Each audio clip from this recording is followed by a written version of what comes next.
Integridade. Nós estamos num mundo que apresenta um cenário de crise e podemos pensar qual é a nossa maior crise.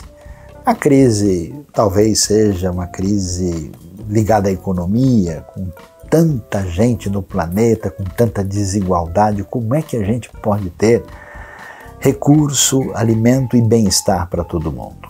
Talvez a nossa crise maior seja a crise que envolve a saúde. A recente pandemia que assolou todo o planeta, mostrou a fragilidade das condições de saúde e talvez seja essa a nossa maior crise. O que sabe a crise maior é a crise política, quando diversas tendências no contexto político-econômico trazem para nós aí um embate, uma discussão ideológica e até mesmo filosófica sobre qual opção é melhor para construir a sociedade, e a gente pode até avaliar essas questões gerais, mas o problema, talvez mais sério, seja mais profundo. Eu fico impressionado com o jovem Daniel trabalhando na corrupta Babilônia, quando o texto do capítulo 1, verso 8, diz que ele decidiu com toda a firmeza no seu coração não se contaminar com aquilo que vinha da parte do rei. Ou seja, Daniel tinha caráter, tinha postura. Qual é o problema de hoje? O problema de hoje envolve gente que se vende por dinheiro. Gente cujo pensamento e até as convicções são modificados em função de quanto holofote essa pessoa vai ter, de quanto recurso isso vai lhe render, qual é a posição que ele vai ganhar. Então a gente vê pessoas transitando no universo teológico, no universo político, no universo ideológico, se vendendo dependendo do benefício que irá receber. Essa crise que a gente pode definir como crise de confiança é a raiz do problema maior. Não é possível fazer negócio com ninguém, construir sociedade, estabelecer uma relação de caminhada adequada se nós não tivermos condição de minimamente se apegar a uma postura de boa conduta, de caráter que uma pessoa apresenta na sua vida. Por isso, com certeza, a maior necessidade para o bem-estar do mundo e de cada cidade é que a gente volte a valorizar a integridade. Não adianta simplesmente ter inteligência, muita formação, recurso, capacidade carismática, se nós não caminharmos em sintonia com a sabedoria de Daniel, valorizando a importância da integridade, temos aí a pior crise, a ameaça real para toda a comunidade.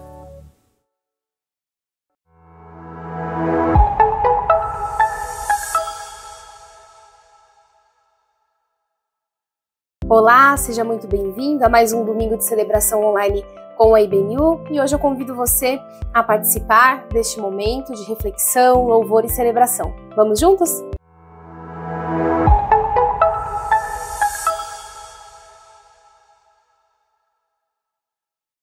Oh, que tremenda graça! Oh, que infalível amor! Tomou o meu lugar, a minha cruz levou. Você deu sua vida, estou liberto enfim.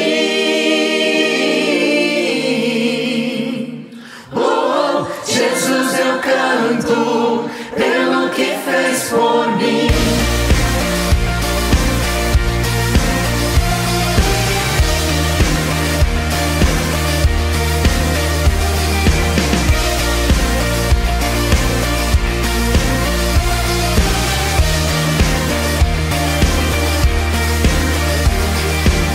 Que quebra o jugo do meu pecado, tão mais forte.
é o Cordeiro de Deus, digno é o Cordeiro, digno é o Rei que a morte venceu, digno é o Cordeiro de Deus, digno é o Rei que a morte venceu, digno é o Cordeiro de Deus, digno é o Rei que a morte venceu, digno é o Cordeiro de Deus,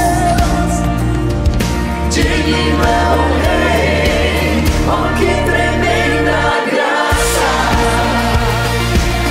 oh, que infalível amor,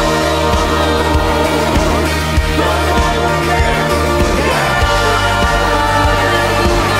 a minha cruz levou, você deu sua vida, estou liberto enfim.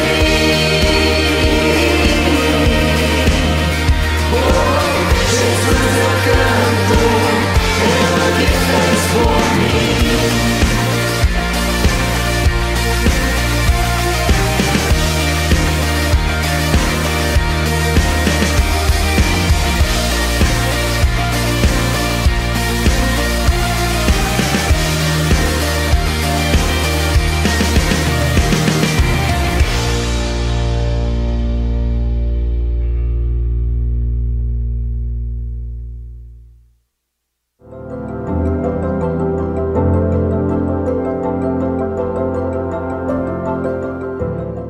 O livro de Crônicas nos diz: rendam graças ao Senhor, pois Ele é bom. O seu amor dura para sempre. Estamos no início do ano e já sou grata por tudo o que Deus fez no primeiro mês do ano, em janeiro. Foi um mês bastante intenso e sou muito grata por este mês de janeiro, primeiro mês. Então, vamos orar. Senhor nosso Deus e Pai, te agradeço pela minha vida, pela vida da minha filha e de toda a minha família. Agradeço também porque sempre está comigo, me direcionando e me dando sabedoria para tomar as melhores decisões, Senhor. Agradeço também a sua misericórdia que se estende sobre nós todos os dias e agradeço também todo o amor e carinho com que tem cuidado de mim e da minha família. Em nome de Jesus. Amém.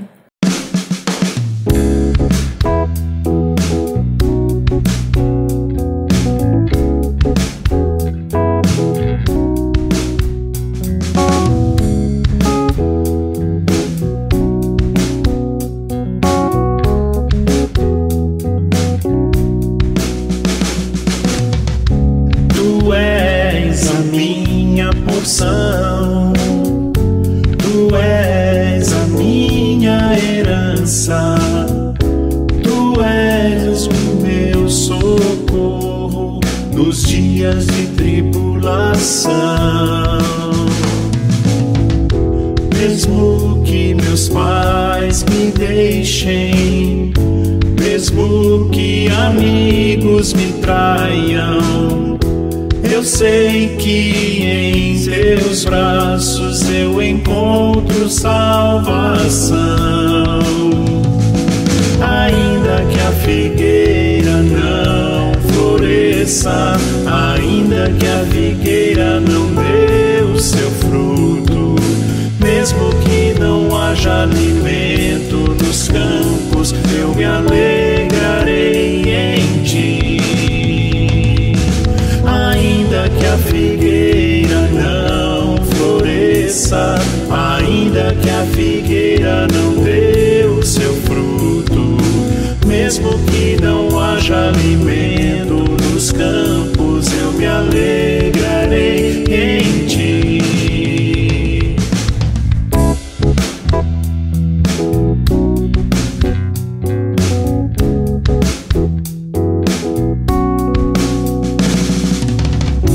Tu és a minha porção, Tu és a minha herança, Tu és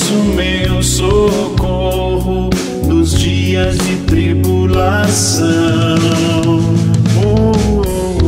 Mesmo que meus pais me deixem, mesmo que amigos me traiam, eu sei que em teus braços eu encontro salvação.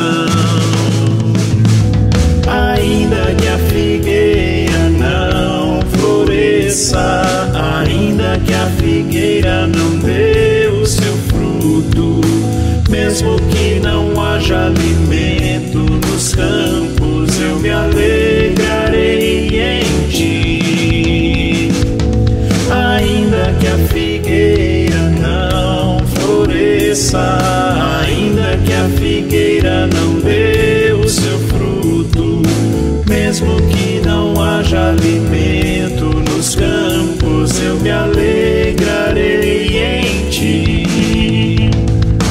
Ainda que a figueira não floresça, ainda que a figueira não dê o seu fruto, mesmo que não haja alimento nos campos, eu me alegrarei em ti.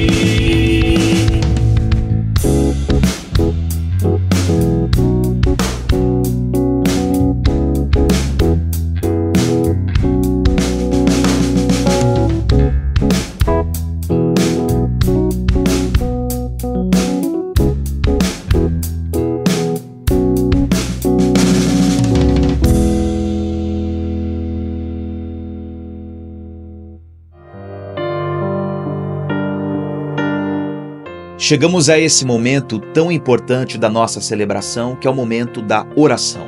E eu queria aqui lembrar você de uma história tão bonita na Bíblia, que é a história de Ana. Ana era uma mulher amargurada por ser estéril e não ter filhos, mas a Bíblia diz que um dia ela orou profundamente. E olha só o que é o poder da oração. Após essa oração, a Bíblia deixa claro que o semblante de Ana já não era mais triste. Ela não engravidou ali naquele momento, mas algo mudou no seu coração.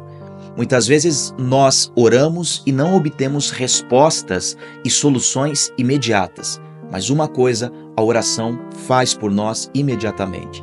Ela tira o semblante triste, ela tira a nossa angústia, Deus tira a nossa dor. Então eu queria que nesse momento, como Ana fez, você também fizesse, colocasse diante de Deus sua angústia, sua dor em oração. Eu sei que após ela, o seu semblante, o seu coração já não estará mais angustiados. Vamos orar juntos? Meu Deus, nós unimos nossa fé em oração nesse momento, junto a todas as pessoas que estão conectadas. E eu peço ao Senhor, em nome de Jesus, e por amor ao seu nome, que possa receber a nossa angústia, a nossa dor, a nossa aflição. Eu sei que há pessoas nesse momento passando por momentos de doença, por momentos de desemprego, por tribulações dentro da sua própria casa, por ansiedades sobre o que vai ser desse ano de 2025, preocupações, dívidas, são várias circunstâncias. Mas nós entregamos tudo a Ti, descarregamos diante de Ti toda dor, toda angústia, todo sofrimento, toda aflição e ansiedade, sabendo que a Sua palavra nos assegura que o Senhor tem cuidado de nós. Que o Senhor receba nossas vidas em Suas mãos e te agradecemos por podermos estar celebrando a Tua presença e confiando no Seu agir e no Seu cuidado. Amém e amém. Eu te bendirei, ó Senhor, eu te bendirei, eu te bendirei, ó Senhor, teu glorioso nome bendirei.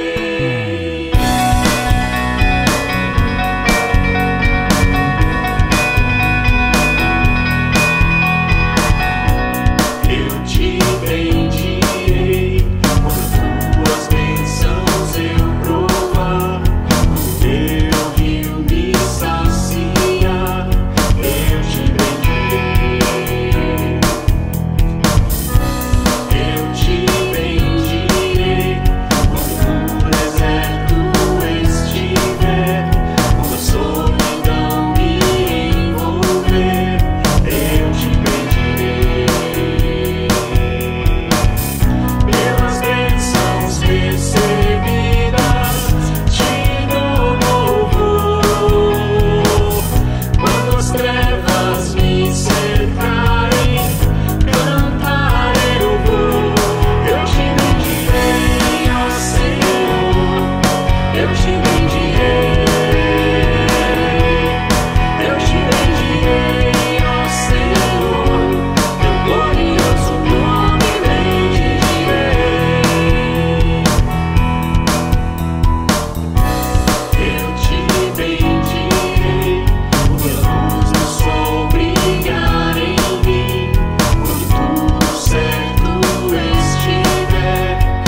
Tudo bem, gente? É um prazer estar aqui com vocês. Eu sou o professor Nelson Souza, eu sou da Igreja Batista Cidade, lá de Natal, Rio Grande do Norte, e é com muita alegria que eu estou aqui para compartilhar com você sobre aquilo que Deus tem falado ao meu coração. E eu quero refletir hoje sobre um tema que me é muito importante, né? Quem sou eu? Um amor que nos define.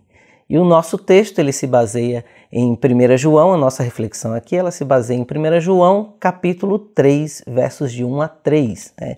João escreveu uma carta muito amorosa para a igreja, a sua igreja inicial. A gente não sabe exatamente quem seria essa igreja a qual ele se destina. É uma carta muito carinhosa, muito atenciosa. O que a gente sabe sobre essa carta de João é que ela, além de ser um relato, um manifesto de amor de João para com aqueles a quem ele amava de verdade, né? Esse manifesto, ele também é um manifesto contra o gnosticismo, uma certa seita que estava já surgindo, né? Uma mistura de filosofia, com uma tentativa de racionalizar determinados elementos espirituais, como se não fossem espirituais, né? Como se fossem mais uma filosofia. Então, João ele vai lançar alguns elementos que são essenciais para se entender quem é Deus, como é que Deus se revela, qual a maneira como ele se relaciona com a sua igreja, com os seus filhos e qual o papel, né, desses filhos nesse relacionamento, como é que ocorre a salvação, a santificação. Então eu quero conversar um pouco sobre um dos aspectos que diz respeito a essa carta de 1 João, que é o aspecto do amor de Deus e como é que isso impacta cada um de nós. O texto-chave, então, 1 João capítulo 3, versos de 1 a 3, e eu quero ler aqui com vocês. Vejam como é grande o amor que o Pai nos concedeu, que fôssemos chamados filhos de Deus, o que de fato somos. Por isso o mundo não nos conhece, porque não o conheceu. Amados, agora somos filhos de Deus, e ainda não se manifestou o que havemos de ser, mas sabemos que quando Ele se manifestar, seremos semelhantes a Ele, pois o veremos como Ele é. Todo aquele que nele tem esta esperança, purifica-se a si mesmo, assim como Ele é puro. Eu vou fazer uma oração breve agora. Ó Deus eterno, fala conosco através da Tua palavra. Fala com cada um de nós, o momento em que nós nos encontramos assistindo essa mensagem, seja qualquer atividade, em qualquer lugar, mas fala ao nosso coração. Nós somos seus filhos, nós te amamos, ó Pai querido. Te louvamos em nome de Jesus. Amém. Eu quero começar com uma história relativamente antiga, não tão antiga, mas uma história da qual eu ouvi falar. Imagine uma criança, e essa criança tem por volta dos seus 6 a 9 anos de idade, não tem como a gente saber ao certo. E essa criança, ela é uma criança que gosta de falar, é uma criança extrovertida, uma criança que gosta de brincar, que gosta de ler, gosta de compartilhar as coisas que aprendeu na escola. E aí essa criança, de repente, ela começa a conversar com o seu pai e o pai olha aquela criança mole, uma voz suave demais, e aí o pai briga com aquela criança de maneira bem agressiva e diz: olha, você tem que falar como homem, você precisa falar melhor. E imagina o quanto essa criança ela vai carregar essa dor pela vida inteira, né? Imagina como é ser uma criança que de repente cresce num ambiente sendo podada, sendo criticada. Quantas crianças por aí sofrem com esse tipo de situação e quantas marcas essas crianças carregam e chegam à vida adulta, às vezes silenciando, né, a sua vida por meio de um sorriso, de uma brincadeira, ou enfiando as suas vidas no trabalho, nos estudos, em outras atividades, ou muitas vezes afogando as suas mágoas em coisas que tentam tirar ela da realidade, né? Como bebida, como drogas, como vícios. Então muitas pessoas carregam essa criança interior ferida. E como o nosso mundo é dessa maneira, né? Nós vivemos um mundo cheio de ansiedades, né? Um mundo que a gente não pode ligar o jornal, e agora nem liga mais o jornal, a gente não pode ligar o YouTube, que a gente não pode entrar na internet, numa página de notícias, a gente só vê problemas, inflação, incerteza, medo, guerra, dores. O mundo é um lugar inóspito, é um lugar terrível. Como ter esperança, né? Como se você é jovem, você não sabe o que é que se vale a pena, nem se vale a pena estudar, nem se vale a pena procurar uma profissão. Se você é adulto, se você está na meia-idade, você já fica angustiado, você não pode perder o seu emprego, você não pode perder uma oportunidade. Se você é idoso, você tem medo pela sua aposentadoria e as coisas, parece que nada está no seu lugar, parece que a cada manhã as coisas mudam de lugar e sempre para um lugar muito pior. Então essa ansiedade, essa angústia é uma coisa que marca o período que nós vivemos nesse momento, que essa era de muita informação digital, e a gente não só recebe muita informação, mas muita informação ruim e muita informação mentirosa e muita informação de qualidade duvidosa. Então é difícil para todos nós ligar o celular, abrir uma página da internet e ter paz. É muito complicado. Nós vivemos uma sociedade de pessoas sobrecarregadas, seja por questões financeiras, seja por questões familiares, seja por questões profissionais. E esse mundo, como disse um filósofo, eu nem concordo com tudo que ele fala, mas ele trouxe um termo que é muito interessante, que ele fala sobre a modernidade líquida, sobre a sociedade líquida. Então esse mundo líquido em que nós vivemos, nada parece firme. As amizades, elas são tão volúveis, tão voláteis, como um adicionar ou excluir de uma amizade em uma rede social. E aí a gente se vê sozinho, se vê sem identidade, a gente começa a se perguntar. É uma sociedade em que todas as pessoas se perguntam, a maioria delas silenciosamente: quem sou eu? O que é que me define? Qual é o lugar a qual eu pertenço? Eu pertenço a que lugar? Para que eu sirvo para alguma coisa? Para que eu nasci? Há algum lugar onde eu seja útil? Se eu for embora dessa vida, será que alguém vai sentir falta? Ou eu vou ser só mais um CPF cancelado? Então a vida, ela se torna tão líquida, tão volátil, que a gente se pergunta: quem eu sou? E quando a gente olha o texto sagrado, quando a gente vai lá nesse texto de 1 João, nessa carta que um pastor de uma congregação, de uma comunidade, escreveu de uma maneira tão carinhosa, a gente olha lá no capítulo 3, verso 1, na primeira parte, o que a gente vê? Vejam como é grande o amor que o Pai nos concedeu, que fôssemos chamados filhos de Deus, o que de fato somos. Eu não consigo ler esse texto sem me emocionar, sem pensar nesse chamado. Nós somos chamados filhos de Deus. Um chamado, né? O termo está relacionado ao termo no grego kaleo, que é um convite. Pode ser tanto um convite carinhoso, atencioso, como pode ser um chamado: ei, você, eu estou chamando você de filho de Deus, filha de Deus. Que maravilhoso ser chamado, ser convocado como filho de Deus. Deus é um Pai. Esses são termos que a gente vê nos evangelhos, Jesus falando do Pai, Jesus nos colocando, né? Ele se apresenta como filho desse Pai amado, ele é o Filho do homem, é o Messias, mas mais do que isso, ele fala de um Pai celestial.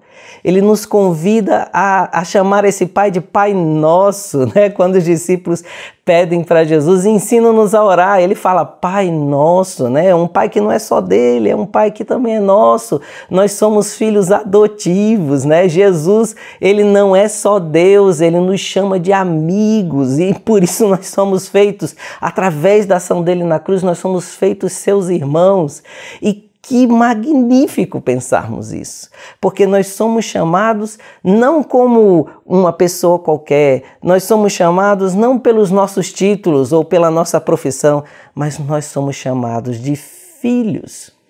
E aí, a partir dessa reflexão, nós entendemos que o amor de Deus é o que nos define, né? Você não é o que o mundo diz, você não é o que o medo diz, você nem sequer você é o que o seu passado diz de você.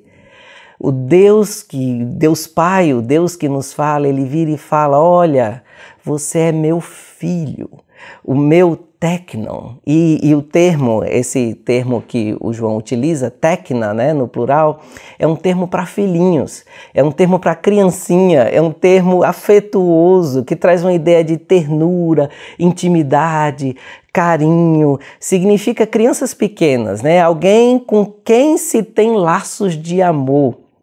E é assim que Deus nos chama, é assim que Deus nos convida, né? No texto-chave vamos ler novamente, vejam como é grande o amor que o Pai nos concedeu, que fôssemos chamados filhos de Deus, filhas de Deus, criancinhas de Deus, o que de fato nós somos, e nós somos isso mesmo.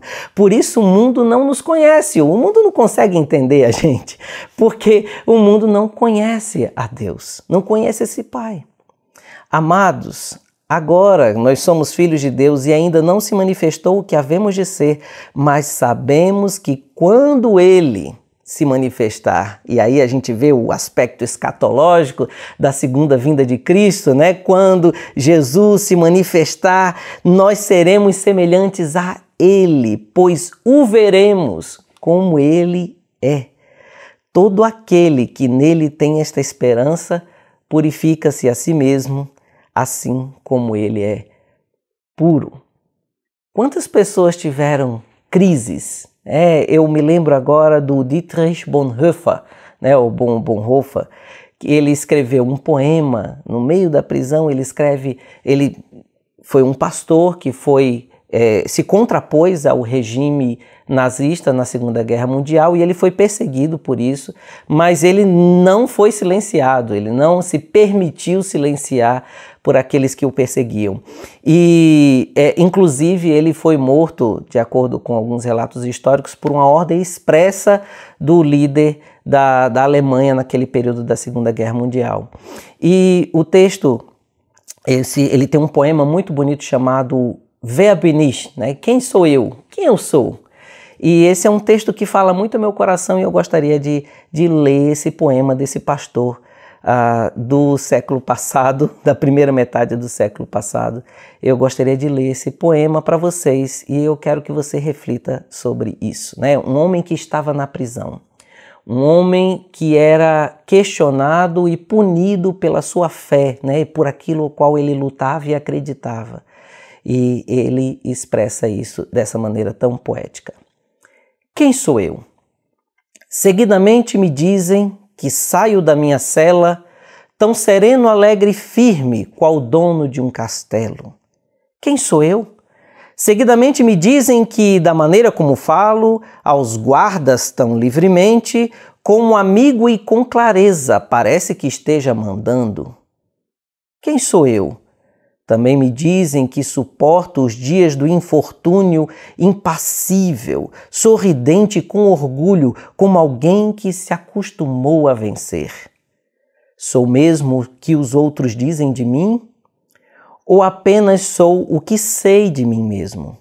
Inquieto, saudoso, doente, como um passarinho na gaiola, sempre lutando por ar, como se me sufocassem, faminto de cores, de flores, às vezes de pássaros, sedento de palavras boas, de proximidade humana, tremendo de ira a respeito da arbitrariedade e ofensa mesquinha.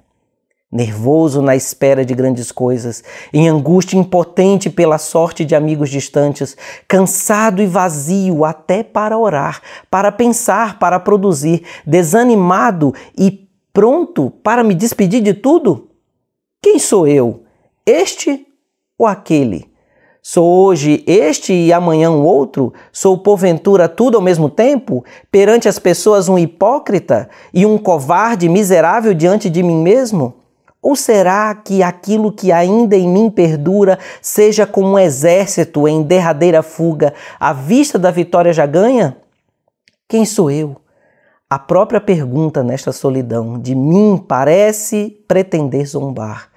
Quem quer que sempre eu seja, tu me conheces, ó Deus. Eu sou teu. A luta de Bonhoeffer. Que texto bonito, né? A luta de Bonhoeffer, né, se perfaz em duas perguntas simples, né? Eu sou o que os outros dizem de mim ou o que eu sei sobre mim mesmo, né? Quando ninguém está olhando, quem eu sou? Quando eu me olho no espelho, quem eu sou? Na porta fechada do quarto, nas noites sombrias e escuras, quando ninguém está olhando, quando é só você com você mesmo. Quem é você? E aí ele termina de uma forma tão bonita. Seja quem for, Deus, eu sou teu. E a gente se quebra, né? Porque nós somos aquilo que Deus diz que nós somos. Nós somos alguém que pertence a Deus, né? E quando a gente vê no verso 2, né, e isso é tão incrível, porque Deus, ele não é um Deus, esse amor, né, é um Deus que nos ama, mas não é um Deus só de sentimento, não é um Deus só de emoção vazia, não é um Deus abstrato, né, ele faz promessas, é um amor que nos impulsiona para um futuro glorioso. E a gente vê na segunda parte do verso 2, né, que quando ele se manifestar, seremos semelhantes a ele, pois o veremos como ele é. O veremos como ele é. Você consegue imaginar isso? Você se olhar no espelho, é como se olhar no espelho e você não vê a si próprio, você vê o próprio Deus, você vê a Jesus, você vê o que Deus fez em você. Você não é o seu passado, você não é o seu presente e você também não é aquilo que você ou os outros imaginam de você mesmo, mas você é aquilo a qual Deus chamou para ser. Você é aquilo a qual Deus chamou para se manifestar. Não de uma forma distante, mas junto com Ele, sendo como Ele é. E esse processo de buscar ser como Deus, esse processo de ser transformado por Deus, ele nos traz uma coisa que é tão difícil, é tão complicada, que é a esperança. Como nós temos medo de ter esperança. Como nós temos medo de criar sonhos ou imaginar futuros e depois se frustrar, porque tantas pessoas frustraram a gente antes. Às vezes a gente cai na besteira de acreditar em políticos, às vezes a gente cai na besteira de acreditar em amigos ou em outras pessoas, mas às vezes os nossos próprios pais nos frustraram, nos machucaram e de repente quem a gente mais amava nos traiu e então, quando nós éramos mais vulneráveis, nos enganaram, nos roubaram, nos tiraram a inocência ou aquilo que nos era mais precioso. Então agora a gente se vê numa vida, não, eu agora tenho consciência de quem eu sou, não, agora não me deixarei mais enganar. E nós então fazemos de tudo para esconder a esperança, porque a gente tem medo. A gente tem medo de sonhar e depois se frustrar e acabar o tempo chorando, desesperado, no silêncio do nosso quarto, no nosso travesseiro. Mas o nosso Deus, ele simplesmente nos pega pela mão, nos convida e diz, tem que ter esperança. É o que o João está falando aqui. Nós vamos ser como ele. Nós estaremos junto ao nosso Pai querido, nós veremos Ele como Ele é. Hoje nós não conseguimos enxergar, talvez apenas uma mísera parte, uma finita parte de tudo aquilo que Deus é e tudo aquilo que Ele e o que Ele fez na nossa vida. A gente não consegue enxergar todos os livramentos e todas as bênçãos que Deus derramou sobre nós. Isso é óbvio. Mas a gente vê no continuar do texto, né, que todo aquele que nele tem esta esperança purifica-se a si mesmo. Não importa o quanto sujaram você. Não importa o quanto essa sociedade ou a vida sobre essa terra, ou como diz o sábio, a vida debaixo do sol, queimou a sua pele, trouxe sofrimento, dor, angústia, desânimo. Isso não interessa mais, porque nesta esperança há algo extremamente diferente. Nesta esperança há um processo de purificação, de se purificar de toda essa ansiedade, de toda esse melindre, de toda essa angústia, de todo este medo. E assim a gente é livre e puro, como Deus é puro. Esse é o processo pelo qual nós passamos quando nós nos entregamos de corpo inteiro, de alma, a este Pai tão amoroso. Lembram da história, a história que eu comecei contando, né? Porque eu pedi que vocês imaginassem sobre aquela criança que ouviu que a sua voz não prestava ou que ele deveria falar de uma maneira melhor e aquilo machucou tão grande aquela criança, de uma forma tão grande aquela criança sou eu. Eu ouvi isso e hoje eu até tento entender, né, o que levou o meu pai a falar aquilo para mim, mas durante muito tempo eu carreguei isso no meu coração. Eu sorria, eu brincava, mas eu tinha vergonha de ser quem eu era. Eu tinha vergonha da minha própria voz. Eu tinha vergonha e após um momento de descontração ou brincadeira entre os amigos, e quando eu estava sozinho no meu quarto, eu chorava envergonhado, porque eu tinha muita vergonha de tudo que eu fiz, de tudo que eu brinquei, de tudo que eu falei. Essas são coisas que, vez por outra, voltam à minha mente, são cicatrizes que ficaram.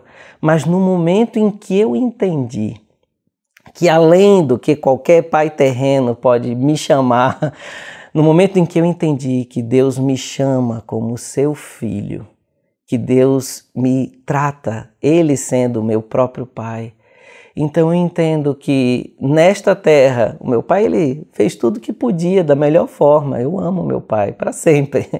Mas existe um Pai celestial, um Pai eterno, em qual o amor é muito maior do que qualquer pai terreno, e um Pai que está disposto a completar. E algo mais significativo aconteceu na minha vida.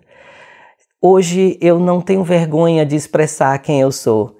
E esse Pai que me deu uma coisa tão preciosa, que é a minha identidade. Hoje eu não tenho vergonha de dizer quem eu sou. É esse Pai que convida você hoje e que chama você de filho, filha de Deus. É esse Pai que traz você para o colo e diz assim, olha, a sua identidade não se resume às suas feridas, às críticas que você recebeu, aos machucados que a vida lhe deu.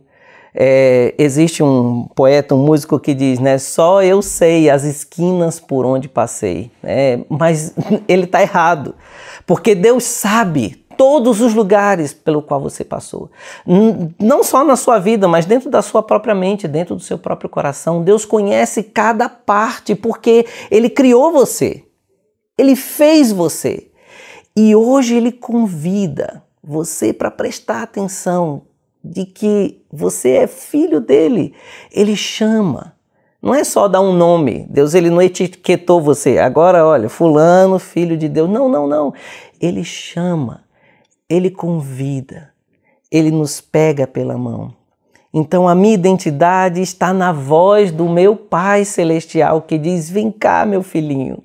Ele chama você ao colo e diz, vem aqui, me abrace, venha, venha, receba o meu carinho. Talvez você também tenha carregado ou você carrega cicatrizes, algumas feridas na alma que não tem terapeuta que consiga tirar. Talvez os outros tenham chamado você por nomes inadequados. Talvez você se olhe no espelho e você não consegue achar outros adjetivos que não sejam adjetivos ruins. Mas Deus lhe deu um novo nome. Deus lhe chama de filho, filha de Deus. Isso é algo muito mais profundo, isso é algo muito mais denso, isso é algo muito mais intenso do que qualquer outra coisa que outra pessoa possa me classificar, do que qualquer laudo que a gente possa receber. Às vezes nós procuramos títulos, nós corremos atrás de tantas coisas, atrás da posição certa na carreira, e às vezes a gente se angustia porque pensa, não, eu tenho tal idade e ainda não consegui conquistar isso, como é que vai ser? Não, olha só fulano, olha a rede social, e a gente olha para as redes sociais, todos estão rindo, viajando, indo para Paris, Dubai, não interessa, não interessa. Existe algo muito maior do que qualquer classificação que alguém possa dar. Talvez você tenha pisado na bola com alguém e você ande carregado pela culpa e pela dor de ter feito algo pelo qual não tem como voltar atrás. Deus, Ele chama você, convida você para o colo dele e fala, meu filho querido, eu sou seu pai. Meu filho querido, venha cá. Meu filho amado, venha cá. E esse amor, ele se manifestou de uma forma muito intensa. Porque Deus, ele deu o único filho dele para salvar a cada um de nós. Para salvar a mim, para salvar a você. Porque esse amor, ele é genuíno. Ele não fica só no chamado. Se você, em algum momento, foi frustrado por alguém que você amava, se você em algum momento foi ferido por alguém que deveria proteger você, Deus, Ele é acima de todas essas coisas. Se talvez o seu pai não foi o pai que você sonhava, se talvez o seu pai não foi o pai que refletiu esse Deus amoroso, se você teve um pai que refletiu esse amor de Deus, glória a Deus por isso, glória a Deus. Mas se você foi ferido por essa vida, por esse mundo caído, por as pessoas que nem sabem que estão ferindo outras. Elas já carregam as suas dores. Elas já carregam os seus sofrimentos. Elas nem se dão conta que estão machucando alguém. Existem pessoas más nesse mundo que fazem as coisas ruins de forma intencional, mas eu acredito que boa parte das pessoas às vezes machucam os outros trombando pela vida e nem sabe, nem tem consciência do que estão fazendo. Mas nós temos um pai que não nos frustra, um pai que não quebra as expectativas e um pai que nos traz esperança. Não tenha medo de ter esperança. Coloque os seus sonhos aos pés desse pai amoroso que te chama de filho, de filha. Coloque os seus sonhos, os seus projetos, os seus desejos aos pés desse pai que chama você, filhinho, criancinha minha. Venha, venha, vamos sonhar juntos, vamos correr o mundo afora juntos. Há tanta coisa boa para se ver, há tanta coisa boa para se viver, há tanto amor para compartilhar. É tempo de compartilharmos amor numa sociedade que nem sabe, nem sabe o que é amor. Uma sociedade que tem tantas crises de identidade. Uma sociedade tão difícil. Mas Deus, o nosso Pai, Ele nos chama de filhos. E isso nos leva a uma caminhada de esperança, porque um dia nós seremos como Ele é. Um dia nós estaremos purificados de toda dor. Às vezes a gente olha esse texto e pensa a purificação só como purificação do pecado, né? Mas o pecado é só uma parte da purificação. É só a primeira coisa que a gente tem que deixar. A gente tem que deixar também o pecado que fizeram sobre nós. O pecado das más ações que nos machucaram. O pecado da visão limitada desse mundo que nos cerca. Então é muito mais, essa purificação, a gente vai receber novas vestes de acordo com o texto bíblico. Nós vamos ter uma nova identidade, mas nós não vamos ter uma nova identidade, nós já temos uma nova identidade. Nós somos filhos de Deus. Então, levando em consideração tudo isso que a gente refletiu nesse momento, pensando bem sobre tudo aquilo que Deus tem falado aos nossos corações, de que Ele é o nosso Pai e de que Ele reconhece a nossa voz e de que Ele nos chama como filhos amados. Que nós carreguemos essa esperança, não só para a gente, mas para os outros. E que nós jamais esqueçamos que o nosso Deus, Ele nos convida, Ele nos chama para sermos seus filhos. Você aceita esse convite? Eu espero que sim. Que Deus te abençoe. E agradeçamos a cada dia a esse Pai que nos chama filhinhos. Amém.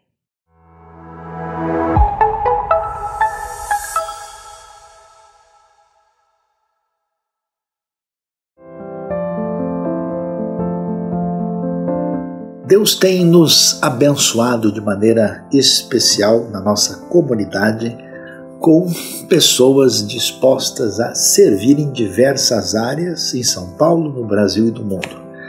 E graças a Deus por tantas pessoas generosas que têm sentido a direção de Deus de contribuir para a obra do Senhor nesses contextos todos. E olha só que coisa interessante, a gente percebe, que a Bíblia mostra para a gente que mais bem-aventurado, é mais feliz doar do que receber. Quando alguém enxerga a necessidade do reino de Deus, observa todos os projetos que levam graça, perdão, vida, transformação espiritual, social, a gente certamente celebra. Isso é feito com os recursos que são dados de coração por pessoas movidas pelo Espírito de Deus. E nós agradecemos a sua participação e solicitamos que você nos envie a sua oferta, o seu dízimo, a sua contribuição, o seu investimento no reino, que certamente será feito com responsabilidade e com a direção ligado aquilo que envolve o reino de Deus. Obrigado, Senhor, por esse momento. Nós oferecemos isso que está sendo entregue, encaminhado, doado para a expansão do reino de Cristo Jesus, nosso Senhor. Amém. Deus abençoe.